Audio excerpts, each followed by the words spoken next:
देखिए वो कितना, मैं कड़ा शब्द बोला हूं, झूठ बोलते हैं। आपने लोकसभा चुनाव के दौरान उनके दर्जनों वीडियो देखे होंगे यूं हाथ करके बिहार के जातिगत सर्वे में। उन्होंने कहा देखो भैया हमने तो नीतीश कुमार से कह दिया था कि करना पड़ेगा। आप सब प्रबुद्ध पत्रकार जाके चेक कर लीजिए, बिहार में जातिगत सर्वे का निर्णय जून 2022 में हुआ, जब नीतीश कुमार की हमारे साथ सरकार थी। जातिगत जनगणना शुरू हुई अगस्त 2022 में, जब नीतीश कुमार की आरजेडी के साथ सरकार बनी। निर्णय हमारे टाइम में हुआ, क्रेडिट वो ले रहे हैं। और मैं राहुल गांधी जी को विनम्रता और चुनौती से पूछना चाहता हूं, कर्नाटक में सर्वे आप करके बैठे, जो नहीं लागू कर बाहर कर रहे हैं अपना, और आपके उप मुख्यमंत्री डीके शिव कुमार ने एलानिया कह रखा है कि मैं ये आंकड़ा जारी नहीं होने दूंगा। और आप सबको, और मैं सब प्रमाण बता रहा हूं, राज्यसभा में मैं उस समय उपस्थित था, सदन की कार्रवाई में मल्लिकार्जुन खड़गे जी ने खड़े होकर बोला, ये पिछली सरकार की बात है, चुनाव से पहले, तो हमारे संसदीय कार्य मंत्री प्रहलाद जोशी जी खुद कर्नाटक से आते हैं, उन्होंने कहा कि आपके राज्य में तो आपका उप मुख्यमंत्री कह रहा नहीं होने देंगे। उसके बाद खड़गे जी का क्या जवाब था और क्या चेहरा था वो आप खुद समझ सकते हैं। इसीलिए राहुल गांधी जी जो बोल रहे हैं, भाई तुम बड़ा कह रहे हो कि आपने करवा दिया सर्वे बिहार में, तो हिमाचल में करवाइए ना, तेलंगाना में करवाइए, और कर्नाटक में किया रखा है उसको बाहर करिए। इसे कहते हैं कि अंदर से कुछ और बाहर से कुछ और नजर आते हैं, और बाखुदा आगे क्या है आप लोग खुद समझ पाते हैं। अच्छा प्रधानमंत्री सिस्टमेटिकली सारे देश का बेरोजगार का सिस्टम उसको खत्म करना चाहते हैं, और आरएसएस ने सारी सिस्टमों को खत्म कर दिया है। देखिए रोजगार की स्थिति भारत की पिछले वर्षों में कितनी मजबूत हुई है, उसका मैंने सबसे सिर्फ एक ऑफिशियल जो डाटा है, 11 करोड़ ईपीएफओ अकाउंट थे, एम्प्लॉय प्रोविडेंट फंड अकाउंट 2014 में, अब 26 करोड़ है, तो 15 करोड़ लोग आके जुड़े हैं ना उससे। और मैं उनसे पूछना चाहता हूं, फिर भी किसी को कोई कहे साहब आंकड़े में मुझे समझ में नहीं आता, अगर उसकी समझ आंकड़े के नहीं तो हकीकत में देख ले। अगर 37 किलोमीटर रोज सड़क बन रही है, 12 किलोमीटर रोज रेलवे का इलेक्ट्रिफिकेशन हो रहा है, 4 करोड़ प्रधानमंत्री आवास बने, 74 नए एयरपोर्ट बने, चिनाब पे सबसे ऊंचा पुल बना, हमने विमान वाहक युद्धपोत बनाया, ये बना कौन रहा है भाई? कोई ना कोई तो बना रहा होगा ना। अगर दुनिया में सबसे बड़ी मोबाइल सबसे बड़ी की कंपनी सैमसंग, उसकी दुनिया में सबसे बड़ी फैक्ट्री भारत के नोएडा में, सबसे हाई एंड मोबाइल एप्पल की चाइना के बाद सबसे बड़ी फैक्ट्री कर्नाटक में आके बनी। कौन बना रहा है भाई?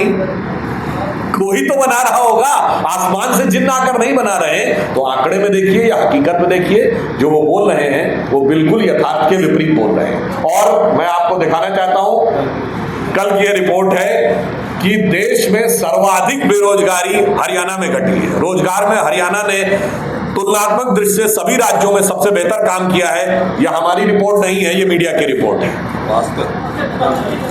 राहुल गांधी ने कहा है कि हरियाणा में ड्रग्स ज्यादा बढ़ रहा है, युवा ड्रग्स में धरता ज्यादा पंजाब में भी ऐसे ही बोला। हरियाणा में जो है, पंजाब में जो ड्रग्स का कारोबार शुरू हुआ था वो उन्हीं के दौरे हुकूमत में हुआ था। पंजाब में लंबे समय तक रहते हुए आज हमारी सरकार आने के बाद वो सख्ती है कि आपको पता है कि हमारी सरकार आने के बाद पोर्ट में 22-23 हजार करोड़ की ड्रग्स पकड़ी गई। उनके जमाने में कितनी पकड़ी गई थी? 200-300 करोड़ की। जबकि उस जमाने में मुंबई से लेकर पंजाब तक ड्रग्स का कारोबार चल रहा था। क्यों? पकड़ी नहीं जाती थी, नियंत्रण नहीं किया था, इसलिए स्थिति है।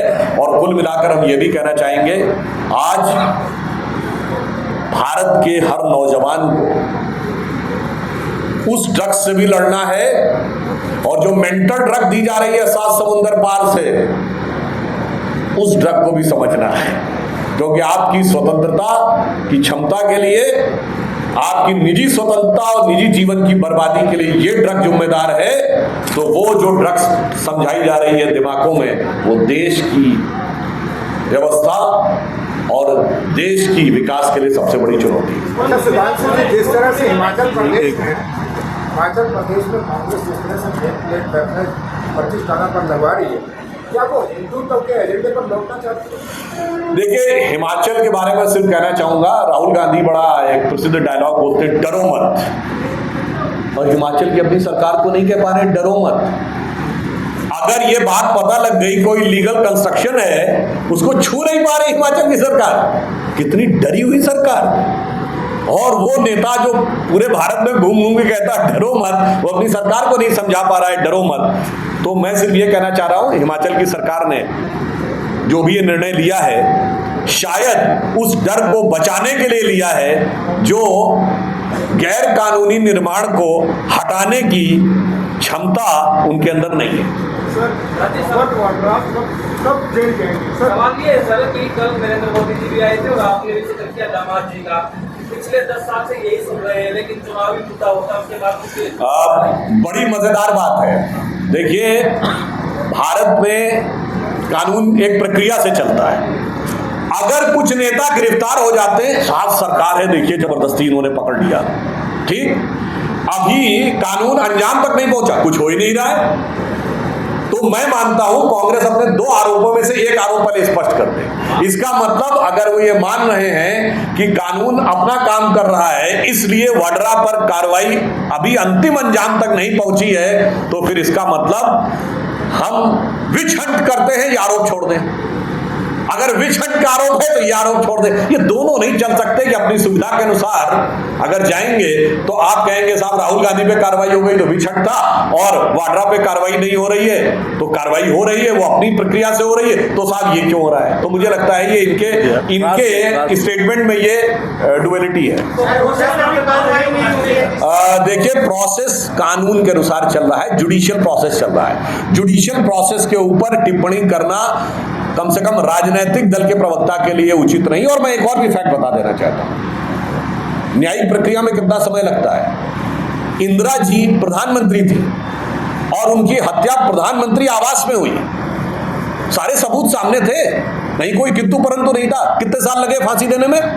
5 साल, जबकि उसके बाद उनकी पार्टी नहीं बेटे की सरकार थी और भारत के इतिहास की सबसे बड़ी बहुमत की सरकार थी। तो बताइए साहब, जब सारे सबूतों मतलब प्राइम मिनिस्टर रेजिडेंस में सबके सामने हुए क्राइम में 5 साल लग रहे हैं, इसीलिए हम किसी के निर्णय पर कोई प्रभाव नहीं डालने का प्रयास करते। स्वतंत्र एजेंसियां काम कर रही हैं, वो लोग इस पे राजनीति करते हैं।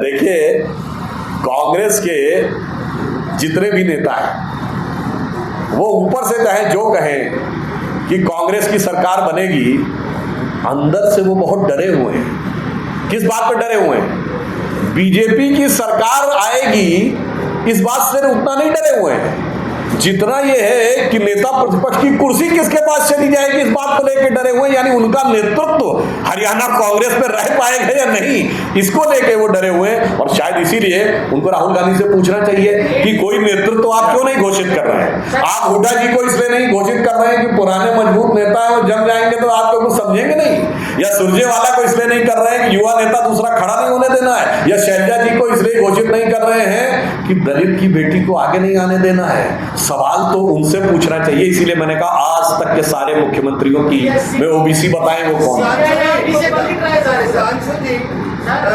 जो कांग्रेस आरोप लगाती है ईडी सीबीआई के दुरुपयोग का, सोनीपत वाले विधायक वाले मामले में तो सही साबित हो गया।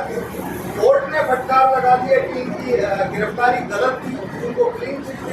देखिए, जो लोग ये कहते हैं कि ईडी सीबीआई के कारण हमारी सरकार आने के बाद उनके नेताओं पे मुकदमे लगे और वो जेल गए, तो आप सभी प्रबुद्ध पत्रकार हैं, मैं आपको याद दिला देना चाहता हूं, छोटे मोटे मामले की बात नहीं कर। राहुल जी और सोनिया जी जिस नेशनल हेराल्ड केस में मुचलके के ऊपर हैं, वो कब हुआ था? अक्टूबर 2013, हमारी सरकार नहीं थी। ए राजा कनिमोझी जेल गए 2011, हमारी सरकार नहीं थी। सुरेश कालमाड़ी जेल गए 2010, हमारी सरकार नहीं थी।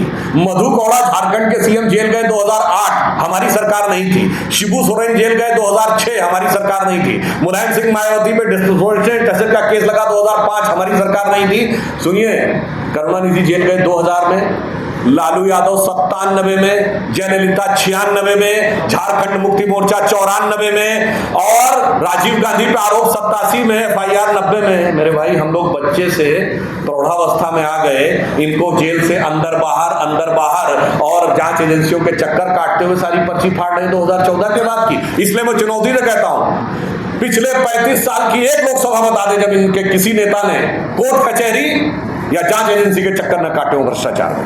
अच्छा साहब, 5 राज्यों के चुनाव हुए थे, उनमें छत्तीसगढ़ और मध्य प्रदेश में टाइल्स लगाए जा रहे थे, तो वहाँ बीजेपी नहीं आई। लेकिन जिस तरह से चमत्कार हुआ और वहाँ पे बीजेपी आई, क्या इस तरह से हरियाणा और जिस तरह से जम्मू कश्मीर में ऐसा हो सकता है? देखिए, हरियाणा की जनता ने विगत 10 वर्षों में जिस प्रकार का विकास कार्य देखा है और कांग्रेस के अंदर जिस प्रकार की मारामार देख रही है, हम इस विषय को लेकर पूर्णतः आश्वस्त हैं कि हरियाणा की जनता हमें तीसरा टर्म निर्णायक और प्रभावी रूप से देगी। अ decisive and effective mandate for the third term will be given by Haryana. बहुत बहुत धन्यवाद आदरणीय डॉक्टर सुधांशु त्रिवेदी जी का और आप सब पत्रकार